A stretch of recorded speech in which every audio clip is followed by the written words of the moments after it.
We were,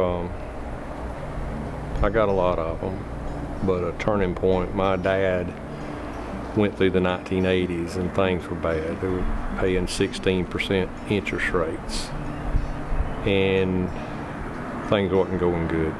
And we had a terrible year in 1983, and then along came 1985 and Hurricane Kate came through and just destroyed us. And it seemed like every time we had a little light at the end of the tunnel, there was somebody kicking it shut.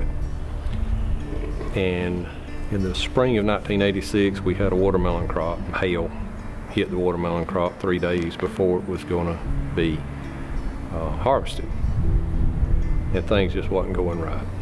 And we were trying to water before we had all these center pivot irrigation systems. We were watering with hard hose walkers, laying pipe. My dad was out there, we were laying pipe, and he sat down on a pipe.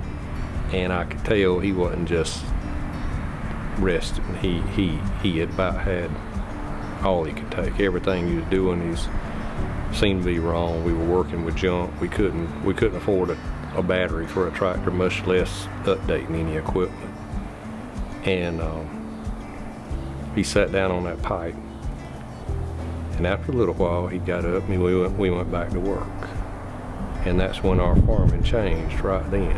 And I often thought about it, and it took me 30 years later to realize that time, that's probably the only time he'd ever thought about giving up, but he didn't. And that's one of the fond memories that I've got there.